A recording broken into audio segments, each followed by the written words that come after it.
Bueno, buenas tardes. Hoy realizamos este encuentro para dar inicio al seminario de formación interna, pero que en esta ocasión se abrió para otros invitados, que se lleva a cabo en la Facultad de Filosofía y Letras de la Universidad Nacional de Tucumán. El tema del seminario es el quinto escalón como acontecimiento cultural, notas para comprender una generación, que estará a cargo de Santiago Martínez, licenciado en Ciencias Políticas. Para dar comienzo a este encuentro, también quiero poner en relevancia que tiene también el propósito de celebrar un acontecimiento que para este equipo es muy importante, que son los 13 años de trayectoria del Foro de Pensamiento Latinoamericano, que es el espacio en el que damos inicio a este centro de estudios, digamos. Nosotros empezamos como un grupo de estudios eh, que pusimos nuestro acento en el pensamiento de Latinoamérica. Éramos un grupo de estudiantes y docentes que empezamos a estudiar el pensamiento de Dussel. Continuamos con otros pensadores como Fournier Betancourt, Joseph Esterman, Rodolfo Kusch, toda la línea de la filosofía de la liberación. Entonces, de ahí surgieron muchísimas acciones, muchísimos encuentros, muchísimas ideas que se fueron realizando. Y en este caso, este seminario, como hacemos todos los años, va a cumplir el acto de homenaje a ese trabajo sostenido de tantos años por docentes, estudiantes e investigadores de nuestra facultad, que se abrió también a distintas facultades, tanto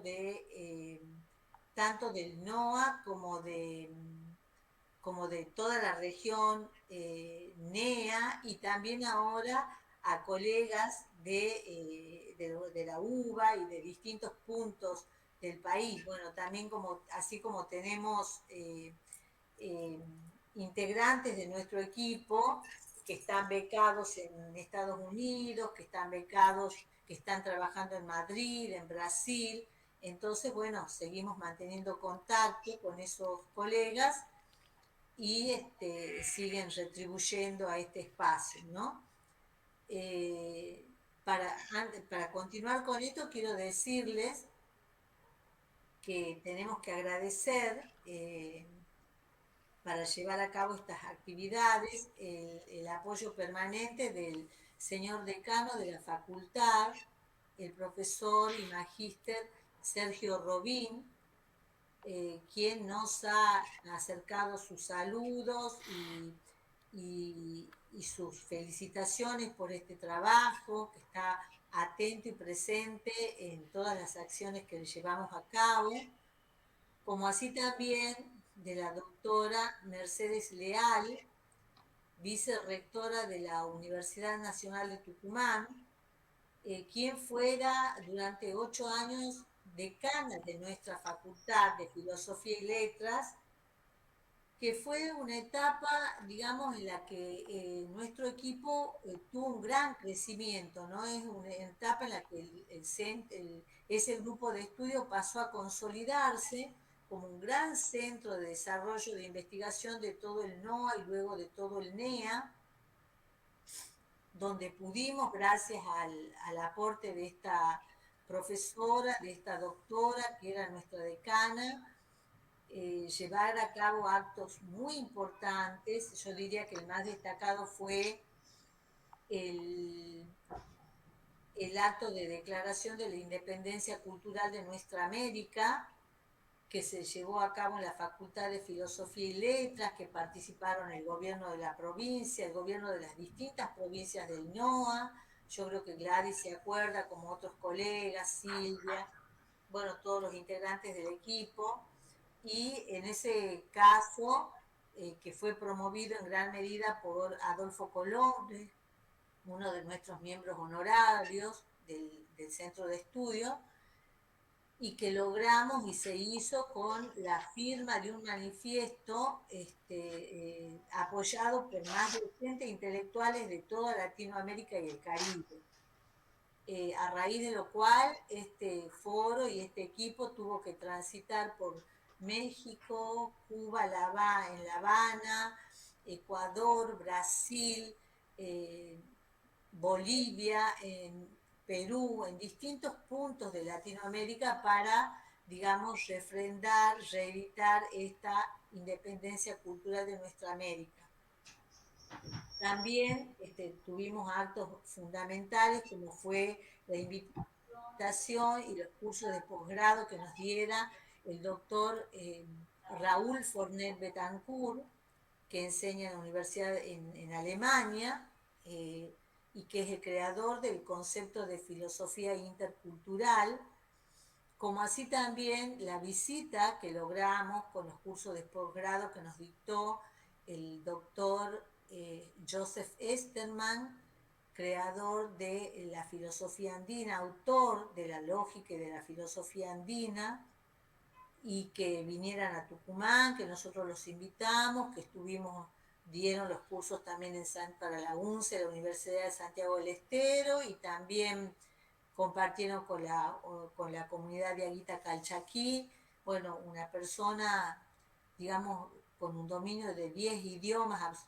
prácticamente, incluidos el aymara y el quechua, un suizo, ¿verdad?, que vive y enseña en Lucerna, Joseph, un gran colega.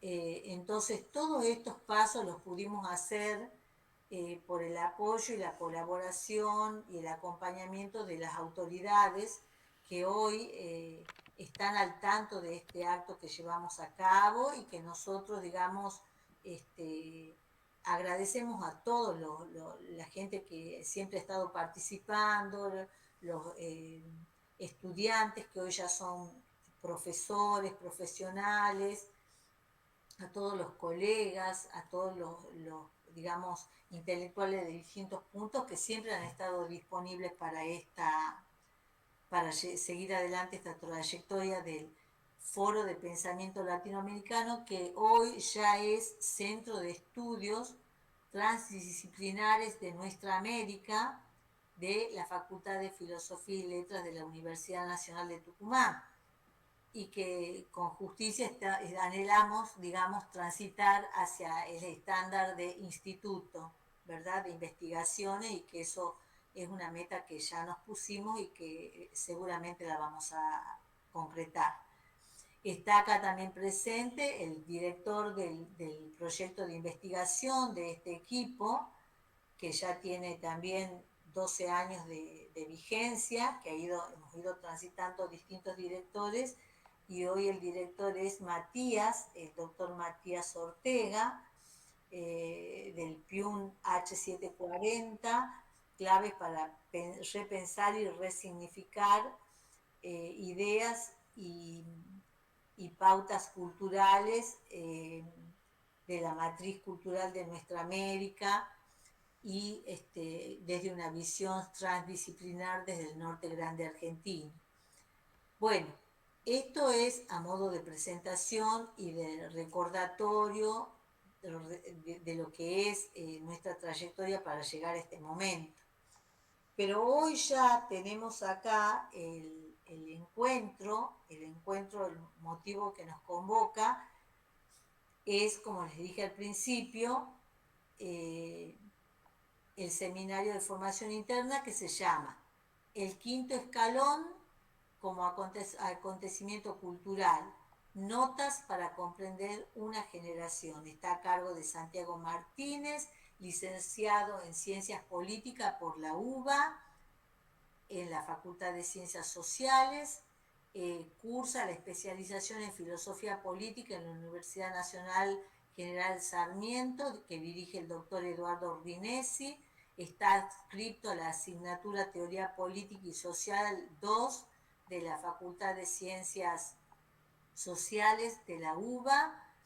En investigación, realiza su desarrollo en formación en proyectos de su interés en la UBA, en el proyecto Teorías y Prácticas de la Libertad y la Resistencia en la Modernidad, bajo dirección del doctor Diego Fernández Peichot, desde el 2025, durante este año, y en nuestro PIUNT, que es el proyecto de investigación de la UNT, claves para repensar y resignificar ideas y prácticas culturales norte grande argentino, alternativas transdisciplinares desde el sur de América, bajo dirección del doctor Matías Ortega.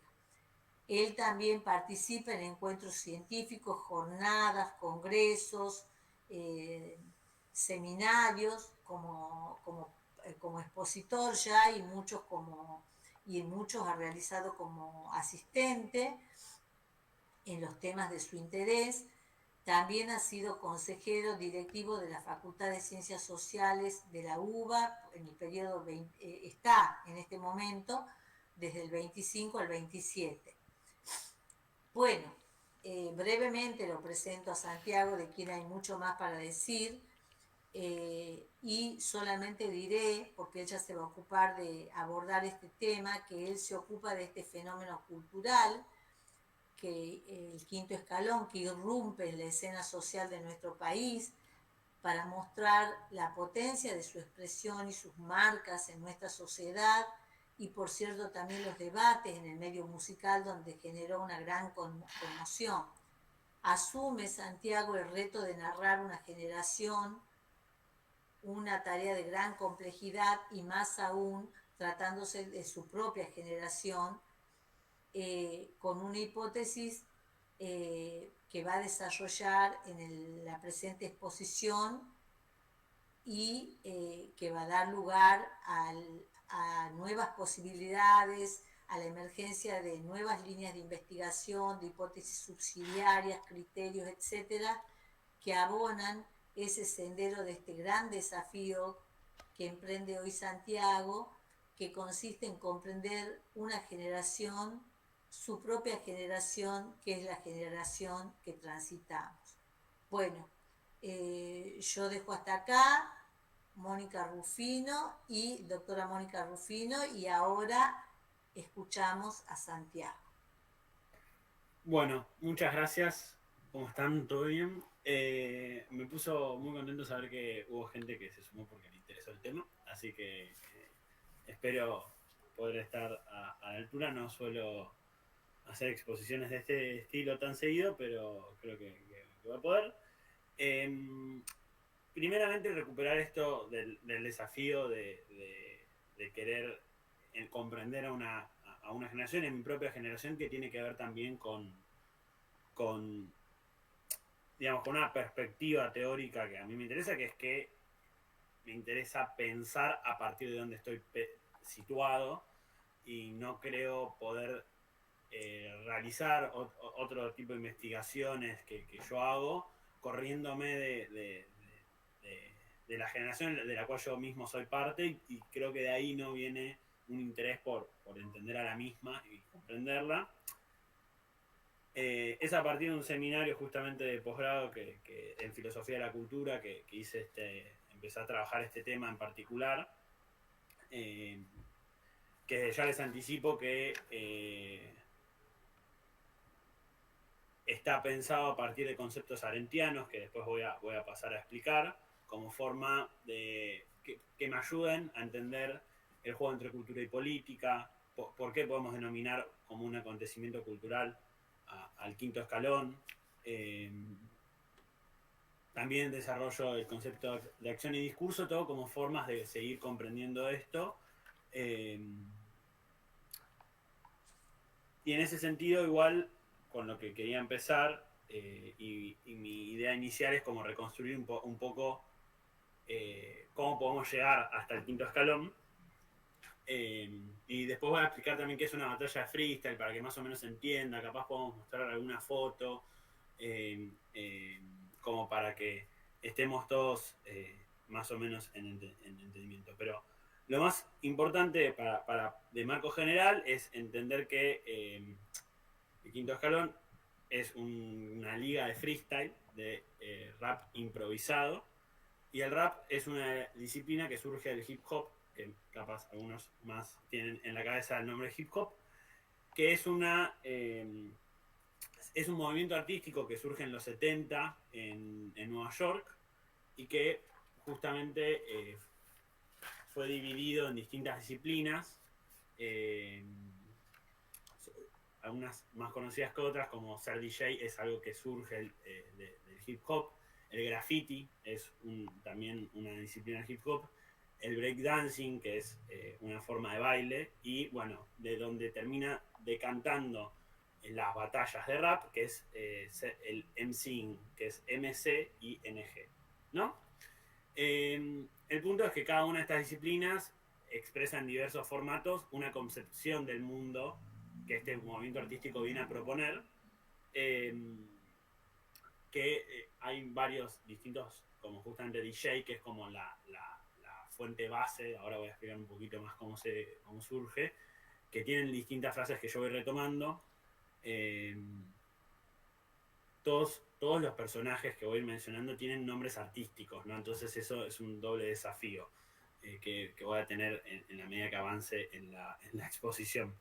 Pero que justamente el hip hop va más allá de sus disciplinas y que se expresa también en la manera de caminar, de hablar, de vestirse, de comunicarse, y que eso forma parte del movimiento. Y bueno, es un movimiento que surge como una respuesta cultural a las condiciones de pobreza, de violencia, racismo, desempleo y exclusión social en que vivían las comunidades, sobre todo afroamericanas, latinas y caribeñas, en Estados Unidos. Y en ese sentido se destaca ya desde su origen una raíz cosmopolita y urbana. Hay una buena exposición de Zucker y Tos, que es del 2008 en el Congreso Argentino de Antropología, donde justamente se explica un poco la raíz del hip hop, y que básicamente tiene que ver con la proliferación de pandillas en los años 70 y la rivalidad que empieza a surgir entre ellas, que producen que ciertos miembros de los sectores bajos de la sociedad constituyen un hip hop como una contracultura, en el sentido de otra forma de vivir distinta a la que las pandillas proponían en los barrios pobres. Es en ese sentido la posibilidad de construir una identidad común, canalizando las rivalidades y conflictos de las pandillas en una forma artística. Las primeras expresiones de esto básicamente son literalmente DJs que ponen música en la calle y que compiten entre sí por a dónde va la gente a bailar. Esas como de las primeras expresiones del hip hop en los años 70. Y ya a partir de los 80 se empieza a popularizar y empieza a salir, ¿no?, de esas fronteras originales, y empieza también a tener distintas posturas políticas con ciertos principios y valores, pero también ya empieza a entrar en contradicción con el problema de la industria artística comercial, ¿no? Y cómo eso siempre tensiona internamente los movimientos artísticos de este estilo. Es interesante, quiero retomar en tanto esto, los valores y principios que decía que el hip hop viene a buscar representar, una organización que se llama Universal Zulu Nation, que está fundada también por uno de los primeros DJs que se llama Afrika Bambaataa. Resumen los valores y principios del hip hop como la paz, el amor, la unidad y la diversión como una forma de transformar la negatividad del gueto en algo positivo. En ese sentido es una forma de resistencia cultural que promueve la paz para la construcción de una comunidad, buscando la transformación de una realidad que resulta fuertemente criticada y cuestionada. ¿Podés repetir esa idea, Santi, por favor? Es muy Sí, capaz importante. fui muy rápido, perdón, me dicen. Es una forma de resistencia cultural que promueve la paz para la construcción de una comunidad, buscando la transformación de una realidad que resulta fuertemente cuestionada y criticada. Como les decía, en la década de los 80 y sobre todo en los 90 se tensiona el movimiento con los el movimiento subalterno, es decir, el movimiento que seguía existiendo en las calles con los representantes de ese movimiento que ya se convirtieron en famosos.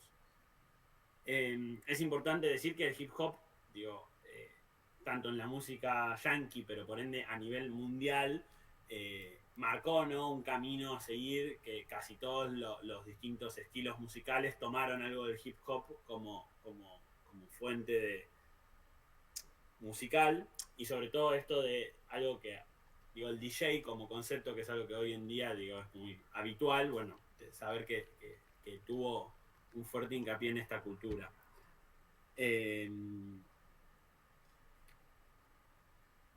Un gran libro para entender esto, y dejo la referencia, es el libro de Jeff Chang, que se llama Can't Stop, Won't Stop, A History of Hip Hop Generation, que no está traducido. Encontré únicamente, pero no pude acceder, una versión de caja negra que se llama Generación Hip Hop de la Guerra de Pandillas al Graffiti. Pero que no es exactamente el mismo libro, que bueno, Jeff Chang hace como una cosa muy pormenorizada de la historia, que no, tampoco hace falta realmente, a mí no me parecía realmente necesario, pero sí, para, si quieren profundizar, ese es el libro como clave. Pero sí tiene una introducción que está hecha por uno de estos primeros DJs, que la verdad que está buena, así como para traer acá, que se cuestiona al final, digamos, de esta introducción, este DJ, una cuestión que para mí es clave. Perdón que estoy buscando la cita y ahora se me fue. Acá. Dice así: nacimos aquí para morir. Ahora sobrevivimos, pero todavía no logramos empezar a ascender. Si tenemos un problema, debemos solucionarlo. No podemos caer en la hipocresía. Eso es lo que espero que pueda conseguir la generación del hip hop. Llevarnos al siguiente nivel a fuerza de recordarnos algo crucial. Lo importante no es mantener la autenticidad, sino hacer lo correcto. Me parece importante marcar dos cosas acá. Primero, ya la utilización de la generación como un concepto interno en la propia cultura del hip hop. Es decir, que hay una generación que viene y que va a venir otra, y que hay que poder construir para el resto de generaciones, y que una generación se apoya en la otra. Y esta contradicción, esta tensión que marca entre la autenticidad y hacer lo correcto. Voy a pasar ahora sí a las batallas de rap en particular, para que se entienda por qué esta tensión es tan importante. El rap, entonces, como decíamos, es una de las 4 disciplinas del hip hop.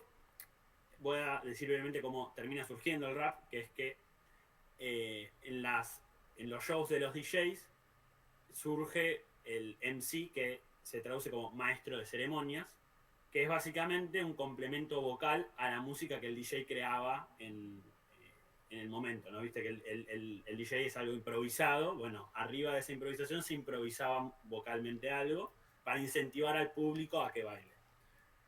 Con el tiempo eso dio lugares a canciones enteras improvisadas y al rap, ¿no? Que el rap puede ser tanto improvisado como escrito. Posteriormente, lo que empezó a pasar es que se empezó a dar batallas arriba del escenario entre un rapero y otro, con la base del DJ, ¿no? Así fue como se fue gestando. Entonces, las batallas de freestyle o de rap se pueden realizar entre 2 o más MCs que compiten entre sí por ver quién realiza una mejor improvisación.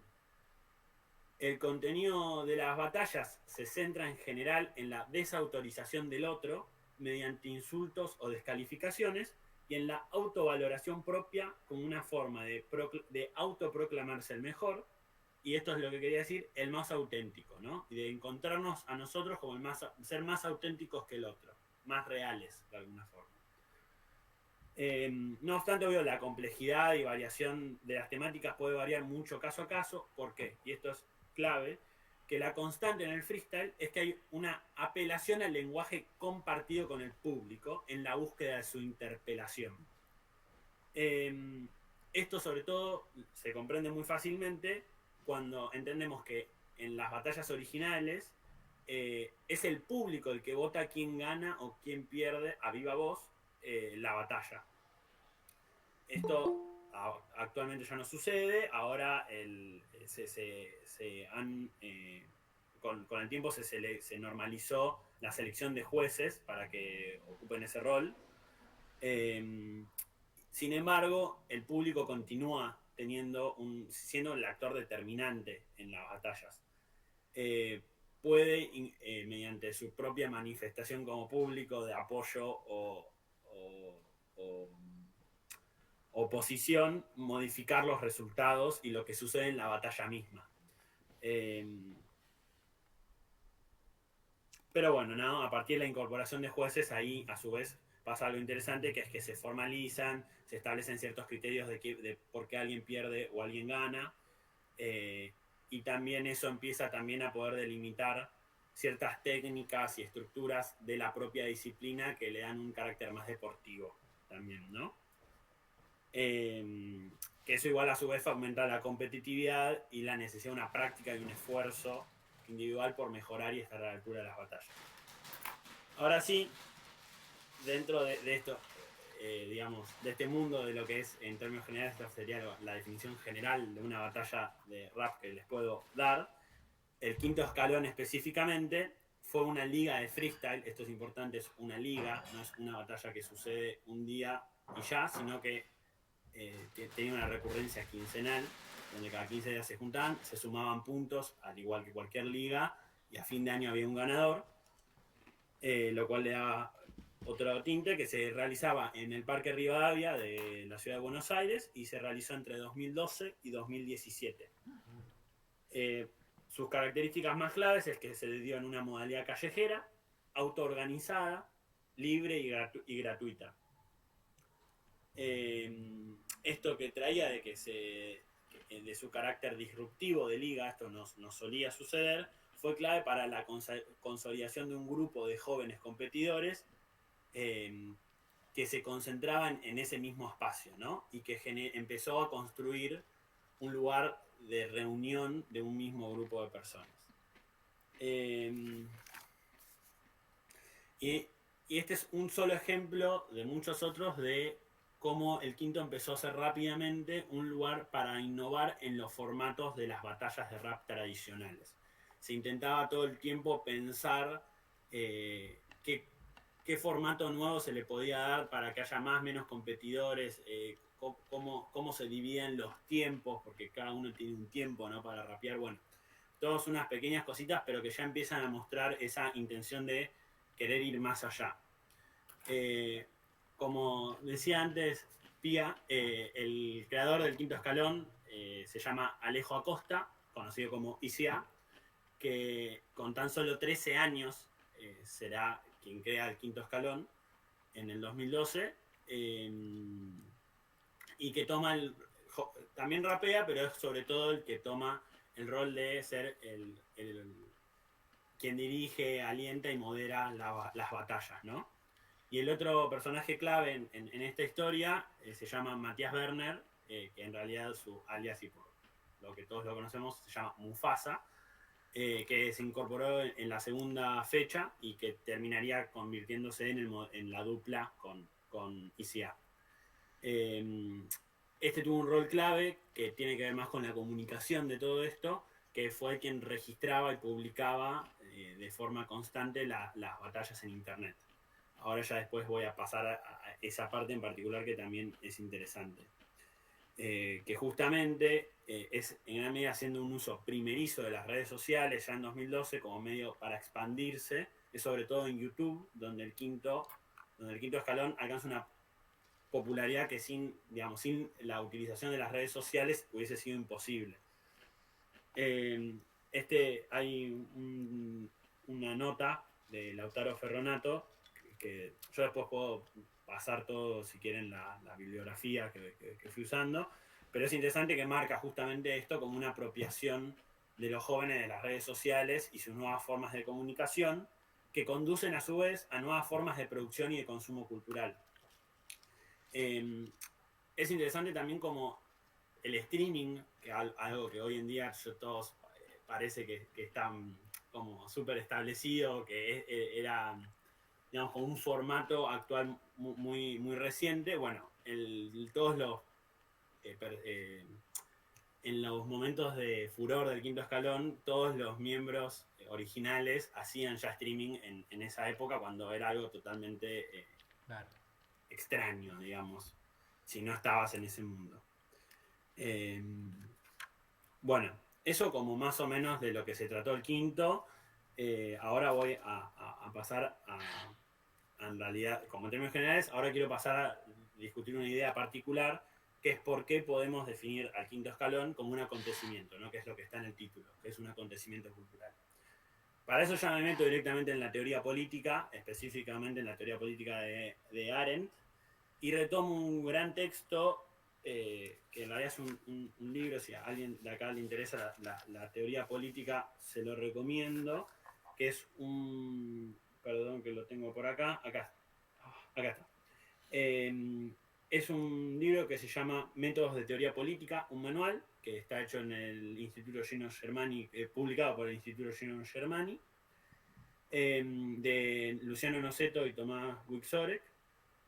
Y yo retomo un capítulo en específico, pero que es muy interesante porque es cada capítulo una perspectiva distinta metodológica para realizar teoría política, ¿no? A partir de distintos autores.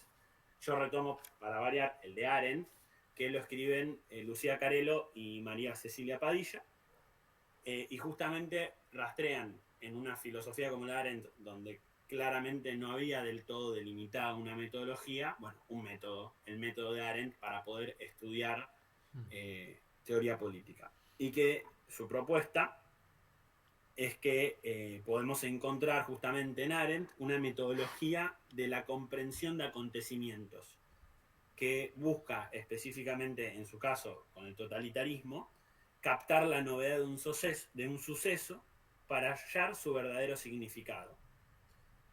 La definición de acontecimiento que dan es que es un fenómeno que irrumpe de manera inesperada en el mundo, interrumpiendo el curso de los eventos y resignificando tanto el pasado como los posibles futuros a partir de un trastocamiento del presente.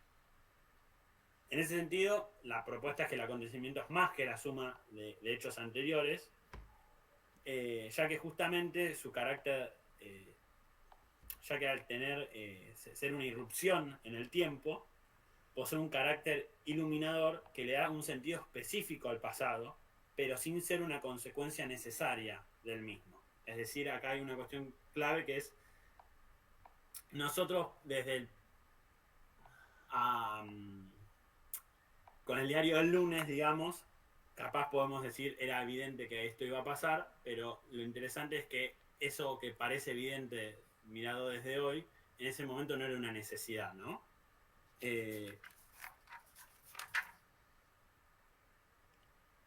Y bueno, justamente este acontecimiento para las autoras es un proceso de cristalización histórica, justamente porque a partir de que aparece ese acontecimiento se cristaliza el pasado y le da sentido a ese pasado y le da una cristalización, pero que ocurre súbitamente por la reunión de elementos que dan lugar a una nueva configuración irreductible a sus partes precedentes.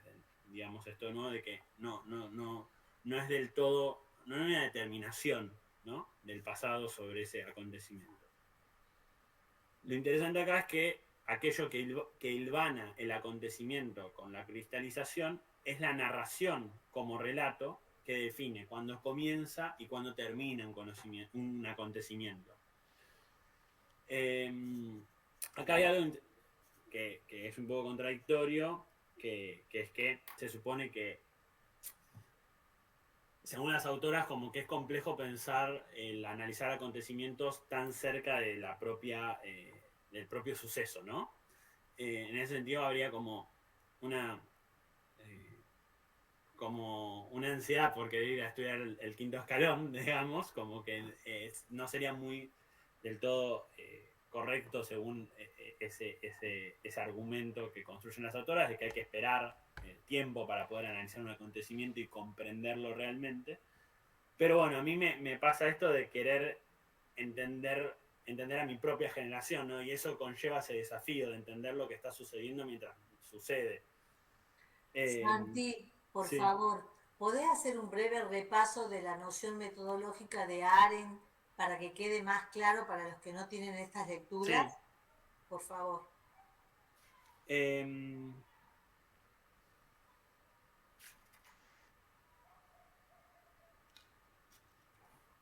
Dame un minuto, ¿eh? Sí.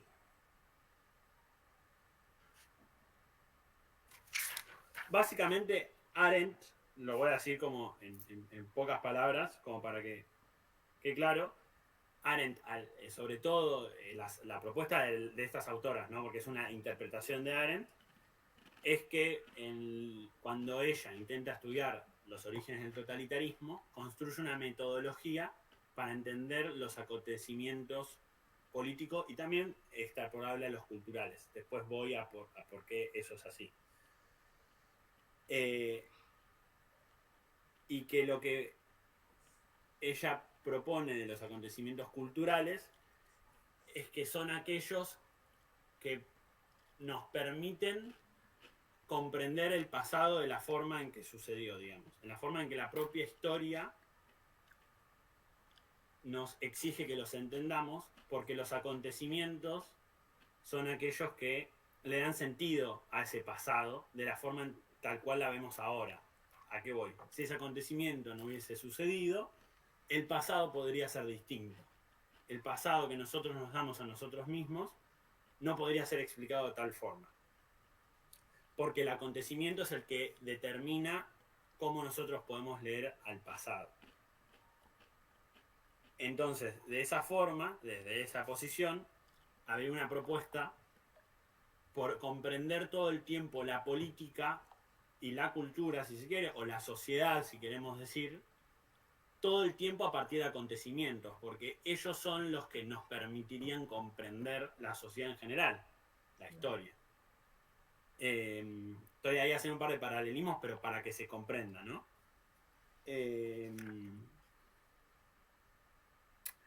En ese sentido es que yo creo que si podemos definir en una primera instancia al quinto escalón como un acontecimiento cultural, posteriormente yo digo, es un primer buen paso para comprender a una generación, ¿no?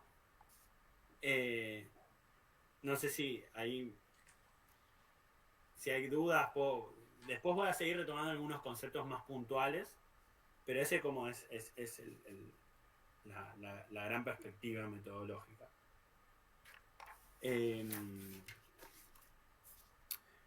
Justamente, volviendo a esto de, bueno,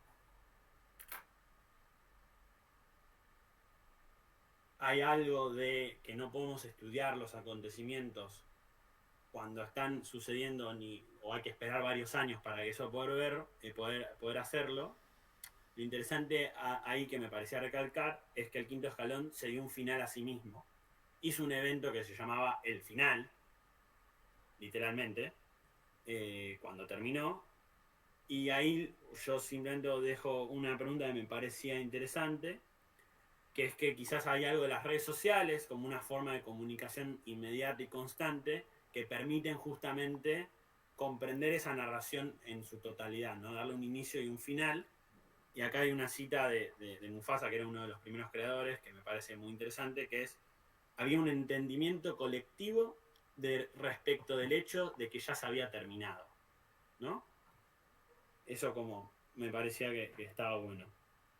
Pero ahora sí voy a justificar por qué para mí el quinto escalón es un acontecimiento cultural.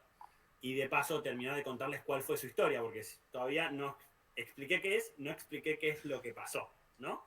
Entonces, ahora al explicar por qué fue un acontecimiento cultural, voy a explicar qué es lo que pasó en el quinto escalón, al mismo tiempo. Entonces, lo interesante es que existe en el quinto escalón un aspecto disruptivo, sorprendente y hasta casi inexplicable, que es remarcado por las mismas personas que lo crearon y vivieron más de cerca.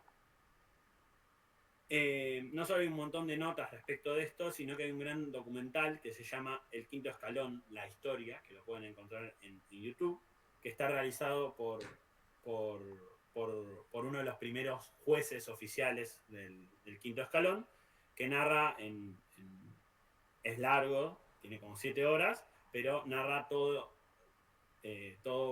muy en detalle. Y que justamente va subrayando a lo largo del mismo el carácter imprevisible e imaginable que tuvo para sus actores principales lo que estaba sucediendo. Acá lo que yo les quería mostrar, puedo compartir pantalla, simplemente y muy rápido, que acá esta es una de las primeras fotos de la plaza donde se realizaba el quinto escalón en el 2012. A partir de esto tuvo distintos lugares donde se fue haciendo, fue creciendo bastante a poco, pero en el momento de mayor irrupción es esta otra plaza, esta otra parte que es en la misma plaza, en Parque Rivadavia, donde podemos ver cómo pasan de ser unos pares de personas a miles y miles. Ahora voy a contar un poco más cómo se hace ese proceso para llegar hasta eso y pasar después posteriormente a un escenario. Simplemente esas fotitos mostrarles. Y después están también, justamente las fotos que quedaron en el flyer son ya del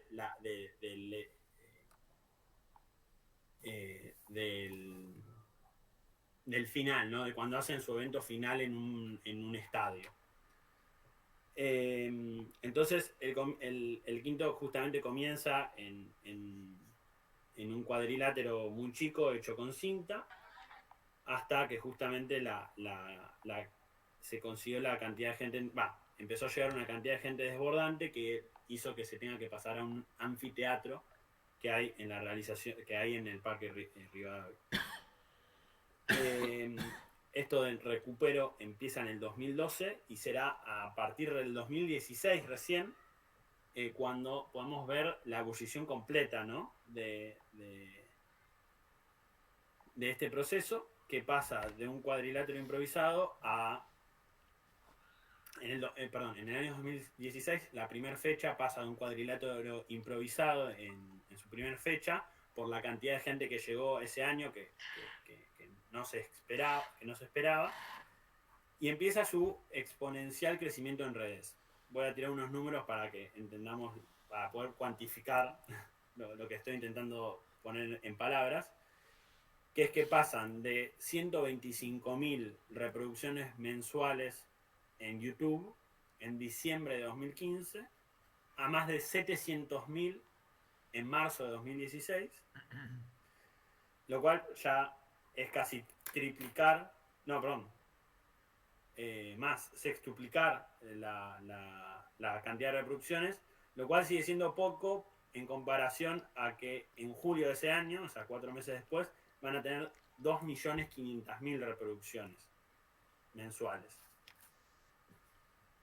que a su vez se pasan a 5 millones en agosto de ese mismo año,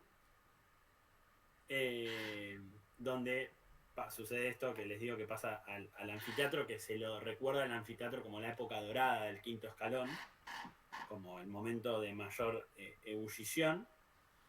Y va a terminar ese año con una que es como el año más épico, si se quiere, con 10 millones de reproducciones mensuales, de nuevo, ¿no? Todo esto en YouTube. En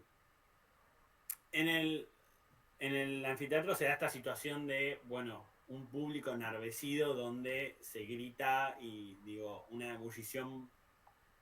No hay mejor forma de que ver los videos, pero se empieza a generar tanto en la plaza misma una situación totalmente desbordante, porque recordemos el carácter autoorganizado de todo esto,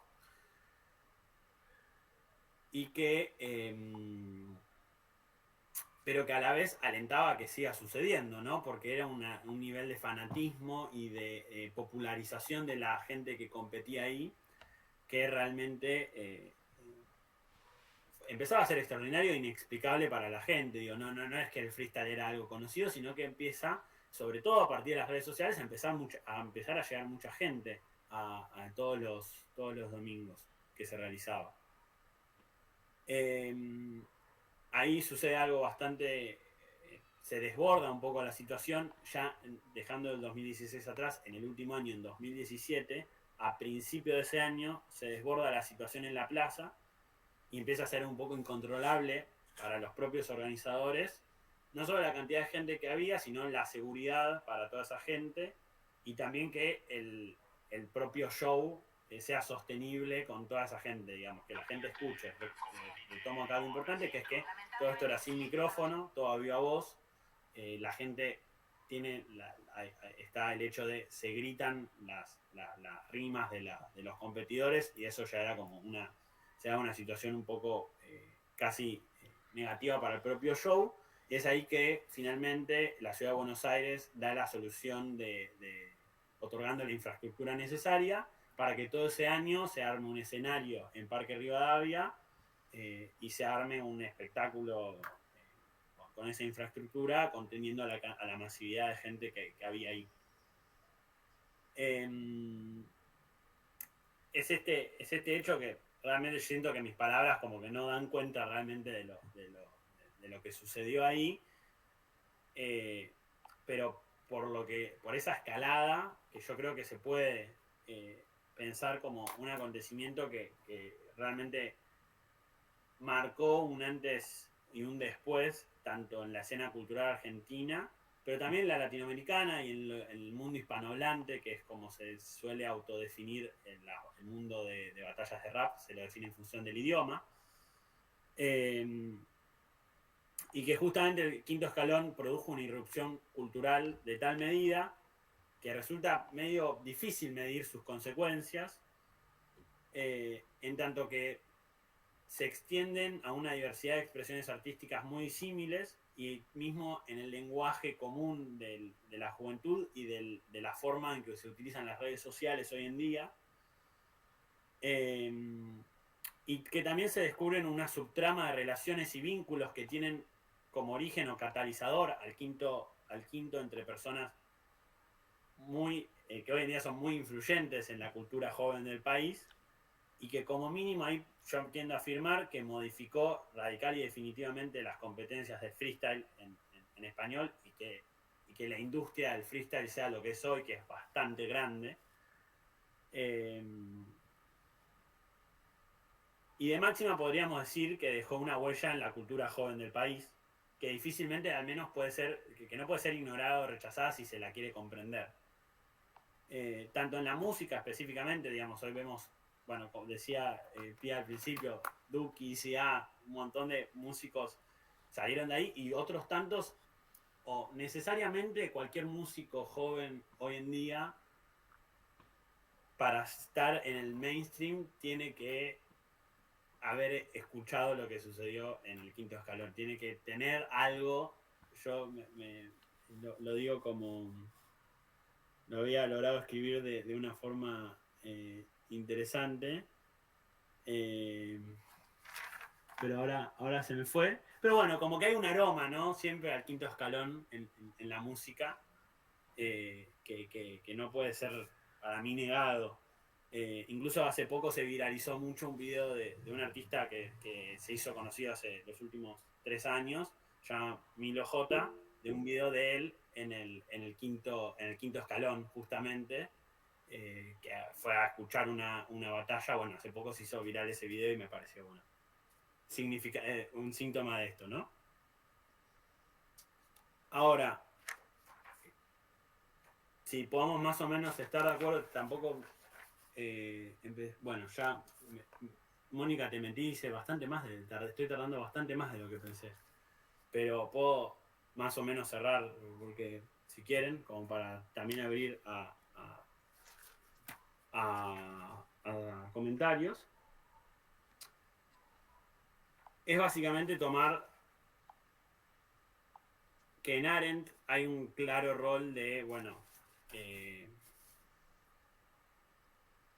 la esfera pública en diferencia a la esfera privada, ¿no? Lo voy a intentar explicar rápido, que es clave para entender su definición de lo político, ¿no?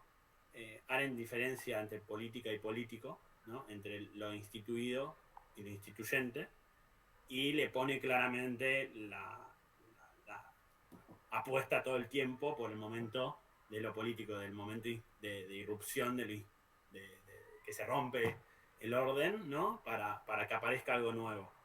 Lo cual no quiere decir que sea una rupturista, pero apuesta bastante por eso, como el momento de lo político verdadero, digamos.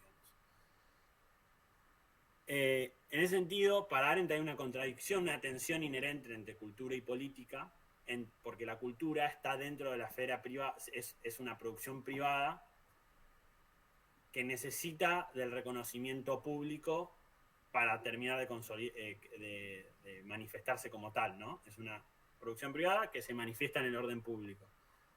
Y en ese sentido, acá lo que ya que retomo Arendt, no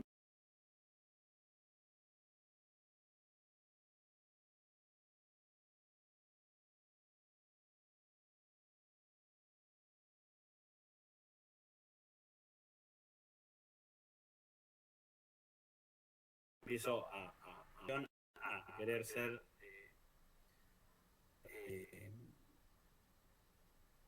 a mostrarse como sí, y justamente denme un minuto.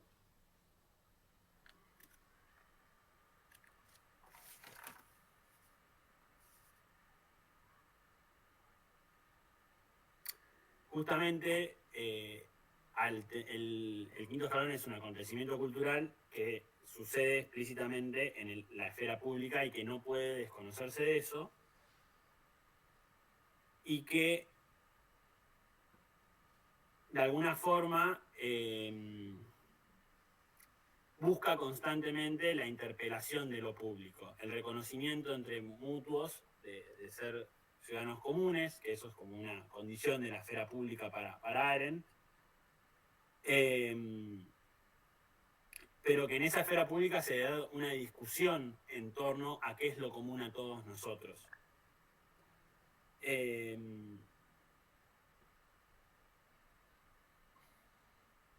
Es esto común que hay entre todos nosotros lo que a mí de alguna forma podemos como pensar que está discutiéndose una generación, digamos. Para mí hay una tensión de una generación, una discusión interna de una generación para consolidarse a sí misma, que se da, que se puede encontrar, no solo ahí, ¿no? Pero que en el quinto escalón se puede encontrar, sin desmerecer que hay efectivamente, y acá vuelvo con algo que decía antes, un solapamiento de generaciones, ¿no? Como una generación se acompaña con otras. Hay gente que hacía freestyle mucho antes del quinto escalón en Argentina, pero que el quinto escalón termina siendo un puntapié para una nueva generación. Y acá Arendt trae un concepto clave que es el del juicio del gusto, que lo retoma de Kant, que es justamente el juicio que se presenta como una facultad política fundamental para comprender nuestra experiencia política en el mundo, y es esta capacidad de enjuiciamiento lo que nos permite orientarnos en la esfera pública, y es el conocimiento de que justamente hay algo que compartimos, un criterio normativo que compartimos de lo que creemos que está bien o está mal, pero justamente encubre la tensión de nuevo entre lo público y lo privado, porque es un juicio por el gusto, que a su vez es un gusto que puede surgir desde lo privado, pero que se expone en un juicio público. Y en esa tensión que puede haber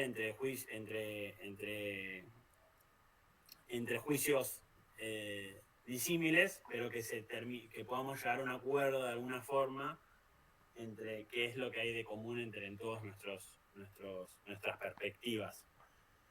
En ese sentido lo que hay es, tanto en la cultura como en la política, todo el tiempo se está definiendo para Arendt lo que justamente la definición acerca de lo común que hay en todos nosotros, la evaluación normativa y la discusión acerca del mundo compartido. Eso es una cita. Y ya cierro.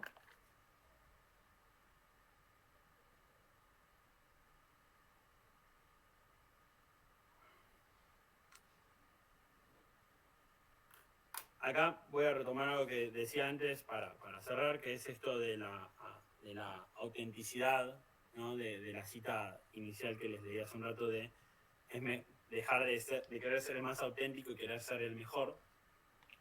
Bueno, y esto de que el freestyle busca justamente, perdón, no, de dejar la autenticidad de lado para hacer lo correcto. Eso es lo que decía hace un rato.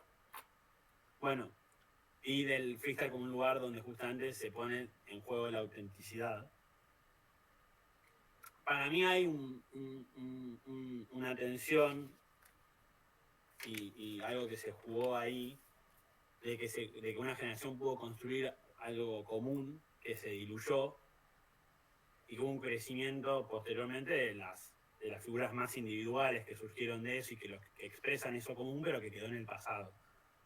Y que todavía no se puede reconstruir otro espacio común para que esa misma generación pueda darse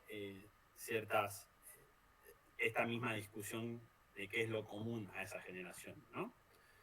En ese sentido aparece nueva la tensión entre representantes famosos y los valores de origen, entre ser auténtico y hacer lo correcto. Y me parece que hay algo de la autenticidad que tiene mucho peso en el lenguaje de las redes sociales. En las redes sociales todo el tiempo, curiosamente, aunque se busca justamente ser auténtico, mostrarse como distinto, diferente. Y me parece que hay algo de todo eso que nubla un poco lo que está por debajo, ¿no? Y me parece que esa tensión está en nuestra generación y que está por verse, que es lo que termina en realidad decantando de esa tensión. Me parece que es clave poder verla, me parece que es sumamente política igual, porque había algo ahí de, bueno, en el fondo están los prejuicios que se tienen a esta generación que yo estoy intentando como entender, lo que se dice en los medios de comunicación, lo que se dice más tradicionales justamente, y que también como en realidad otras generaciones juzgan a la generación más jóvenes, que es algo que se suele hacer, qué piensan los jóvenes.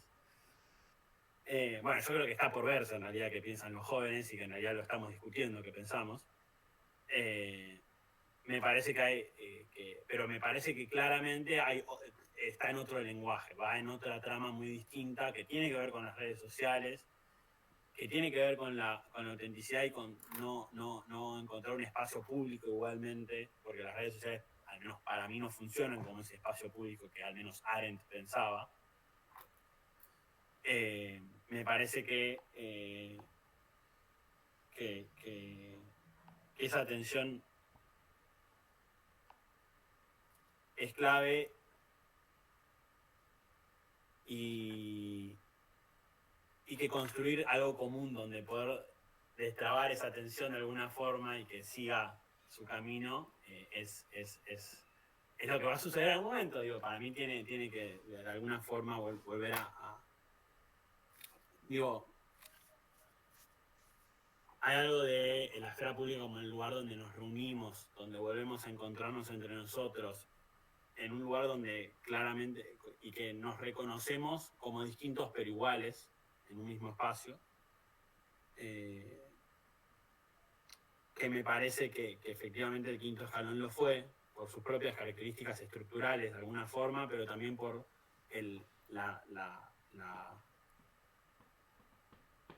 las repercusiones que tuvo, que me parece que no estoy logrando encontrar la palabra para cerrar la exposición, pero para mí hay algo de eso de que es una expresión clara de cómo una tensión interna de una generación puede expresarse para que la podamos discutir, digamos, y que ahora esa discusión no está del todo abierta, sino que sucede entre personalidades que expresan distintas corrientes, pero que hay que volver, me parece, de alguna forma a poder plantear un lugar donde todos, donde eso vuelva a suceder de alguna forma, y que tampoco es controlable, ¿no? Pero me parece que hay algo de eso que me parece que que todavía no sucedió, al menos. Eso, muchas gracias, perdón por lo largo.